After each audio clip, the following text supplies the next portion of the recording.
I didn't have any fond memories from my childhood. No seat for you, James. Ha ha ha. This was because I was a victim of classic, unpleasant bullying. However, the middle school teachers ignored it, dismissing it as just kids playing pranks on each other. Perhaps it was because it was in a rural area. No one condemned the conflicts among children. I grew up in this environment, but one day in the summer of my 3rd year of middle school, I couldn't bring myself to go to school. I had been skipping school intermittently, but the feeling of dread became so physical that I couldn't get out of bed in the morning to go to school. It was too emotionally overwhelming, and my body just wouldn't respond. My parents were extremely worried, and I confessed honestly. You see, I guess I had a conflict with my classmates, or things just aren't going well. I don't like the teacher either. I just don't want to go to school anymore. Oh my, I didn't realize. I'm so sorry for not noticing sooner. My parents reported what I told them to the school and protested. However, is there any proof that what James is saying is true? Couldn't this just be a sign of rebellion? Teacher Johnson didn't seem interested in listening to us. Hearing those words made me feel even more reluctant to go to school. When I was feeling down about not having a place at school, a local alternative school came to my rescue. It was a small school run single-handedly by an elderly man named Mr. Williams. What's with that homeroom teacher? How can they say such awful things so easily? Come to our school, I'll teach you, don't worry. Mr. Williams welcomed me warmly. He was not only kind, but also honest about when something was wrong. This approach made me feel that he was truly helping me confront and understand myself. My grades were poor since I hadn't attended much school during those 3 years of middle school. Honestly, my only option was to attend a correspondence school without exams. But Mr. Williams said, "The correspondence school here allows daily attendance. That's for learning social interaction in addition to academics. So, you should come every day and learn how to interact with others." I have become quite averse to social interaction, so the idea of attending scared me. But Mr. Williams strongly recommended it. Staying cooped up every day isn't good for your health. You'll be fine. You'll get used to it soon. What do you want to be in the future, James? Attending school might bring you closer to that. I've always wanted to be someone who can help others. I feel worthless right now, but I'm humbled that and decided to enroll in the high school. It was an afternoon class at a correspondence school, and amazingly, Mr. Williams used his lunch break to accompany me to school. He was close with the teachers at the correspondence high school. "We can go to high school together until you get used to it. This way, you can attend, right?" "Yes," I nodded. I had never met such a passionate teacher before. That's why I could trust Mr. Williams with all my heart. But if something's bothering you, feel free to talk about it. Don't hold back, okay? He said that, giving me an outlet and a place to share my troubles. High school was great, with really nice teachers. Recently, there's this girl at school I'm interested in, but I can't bring myself to talk to her. I realized I was even consulting Mr. Williams about my love life. "Is that so? You've got some room in your heart for that now, huh? That's great. I guess you don't need me anymore," he said, and from the next day, we stopped going to school together. The thought of not going to school with Mr. Williams anymore made me feel lonely, but on the other hand, it also sparked a sense of determination in me. The girl I liked at the time was a classmate named Lily. Lily and I sat next to each other. We didn't talk much, but if one of us forgot something, we'd share textbooks. She was beautiful, and even with few words, she was kind and considerate. I didn't think I was in her league, but I decided to muster the courage to talk to her. "Hey, thanks for always letting me use your textbook. I'm forgetful, always forgetting my textbook. I'm really glad to have a kind neighbor like you." Then Lily said, "Thank you too. I've been waiting for you to talk to me. You know, I'm shy," she said with a laugh. From then on, we started talking more often and began eating lunch together. Eventually, This naturally led to us dating. Things went so smoothly. I couldn't believe I was dating her. I was so happy, and I even shared the news with Mr. Williams. "That's wonderful," he said with a big smile. Mr. Williams seemed genuinely happy that things were going well in my school life. Life in high school became really enjoyable. After getting a girlfriend, I was motivated to show my best side and studied hard. Before I knew it, the 3 years of high school flew by, and I got a job at the company where my father had retired the previous year. At work, the treatment was tough, partly because I was clearly a nepotism hire. You're in this company as a high school grad from a correspondence school, something normally impossible. Everyone here, including me, has a degree from a renowned university. And then there's you, a high school grad, from correspondence school. A clear case of nepotism. Don't get too cocky. Department head Eric was particularly harsh. It was partly because I hadn't fully grasped my job yet, but more so because he seemed to be the type who vented work frustrations on his subordinates. It reminded me of my experiences in elementary and middle school, leaving a bitter taste. People who bully the weak are everywhere.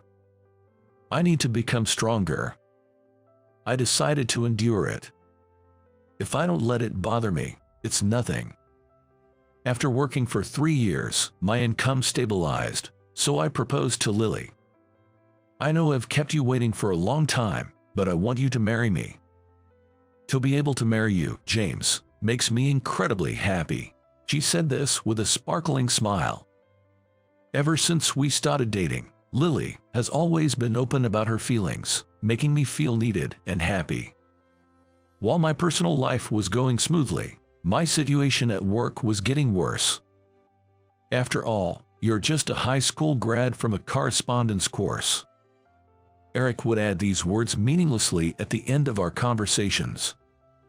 What does that have to do with anything? Our current conversation. In any job, you know, your educational background follows you. What a pitiful life. He laughed. I wasn't particularly bad at my job, yet I kept being told such things. Honestly, I was completely fed up with my boss. One day, I went back to my hometown during long holiday. My older brother Scott's eldest son, Kyle, a middle schooler, was there too, chatting happily with my parents and Lily. Scott is a doctor in our hometown, working at a hospital. After eating too much and feeling heavy, I decided to go for a run. After our meal together, Kyle went out alone. He's really dedicated to the track team and never misses a day of running. Even at home, he runs every night, Scott mentioned. Well, that's a good habit. A while later, Kyle returned from his run, but he was clearly not okay. As soon as he returned, Kyle was panting heavily, struggling to breathe, and his rhythm of inhaling and exhaling was erratic. "Hey, Kyle, are you okay? What happened? Someone, get a paper bag."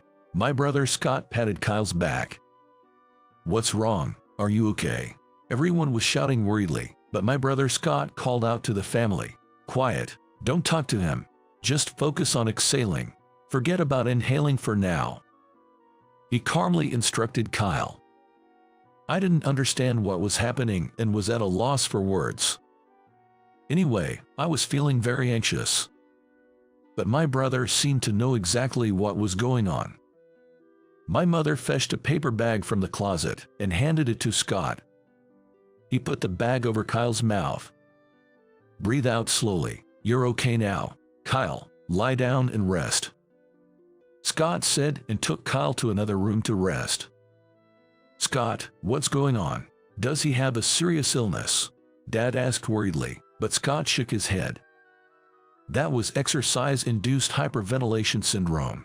It happens when breathing gets irregular during physical activity, but calming the breathing with a bag helps." Kyle ran a different route today and was a bit nervous about seeing everyone, which might have affected his breathing. He's on medication, so it's not a daily issue. He should be fine. I was amazed at how calmly and efficiently Scott had handled Kyle's episode. Being a doctor is incredible. Yeah, But it's tough, too. There's nonsense in the medical community, but the rewarding part is that my knowledge and skills can help people, save lives, and see them recover and smile. With a warm smile, my brother Scott said that, and I gathered the courage to ask him, "Can someone become a doctor even if they start as an adult? Are you thinking of becoming a doctor, James?" I nodded. "Just looking at you, Scott, I've realized that living a life where I can help others is wonderful. I want to consider a life like that. But it's tough for adults to take entrance exams. Studying is hard, and you need to earn a living. And you have Lily. You need her consent. It'll be quite difficult." But Lily, sitting beside me, said, "If James has a dream, I want to support it. I can work double to cover our living expenses." Surprised by her quick agreement, I said, "Really? Even though I just started talking about this? James, you've never had a dream or goal before. I'm so happy to hear you say this. I want you to pursue it." Encouraged by Lily's support, I felt motivated. Studying as an adult may be hard, but having work experience can make you a good doctor. Go for it. There are various scholarships available, so don't be afraid. I support you. Scott's encouragement made me feel stronger. If I could become someone who helps others, it would be truly fulfilling. When I told Eric about my resignation and plan to study medicine, he said, "What? Studying for college now, and aiming for medical school? Is this your life's revenge? Escaping reality? How pitiful." It was frustrating, but I didn't respond and just submitted my resignation. Honestly, I wasn't confident, and there are many other ways to help people. But somehow, I strongly wanted to pursue medicine and take on this challenge. Lily supported me, saying, "You'll pay me back double," and even helped finance my prep school. After 3 years of intense study, I finally passed the entrance exam. Yes, Lily and I hugged and cried with joy. I then told my parents and Scott, and they were thrilled. So, I continued my studies as a medical student, graduated from university in 6 years, and worked for 2 years as a resident at the university hospital. Even though I still couldn't consider myself someone who could truly make a difference, I continued to study. After my training ended, I officially started working as a cardiac surgeon. Days were bustling, and before I knew it, time had flown by.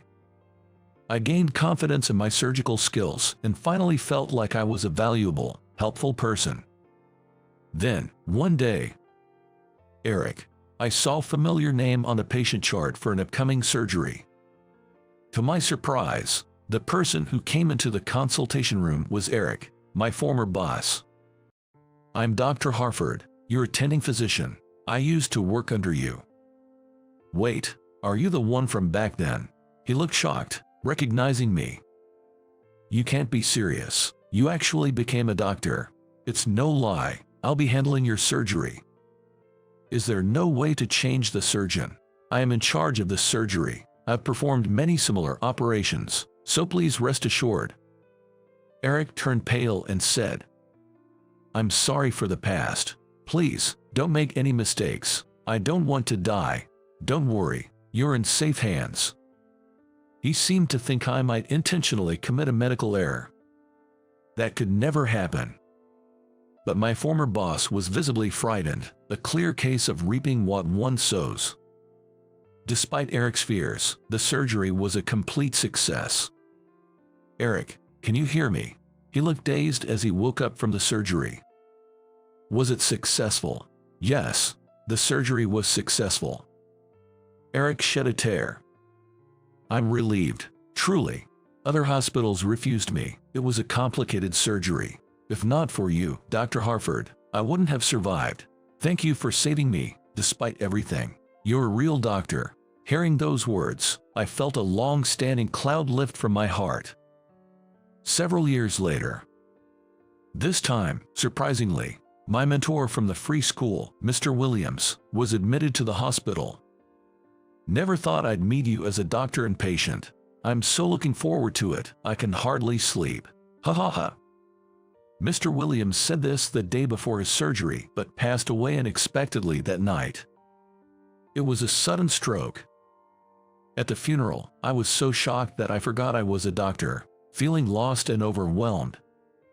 But there was no denying that Mr. Williams was gone.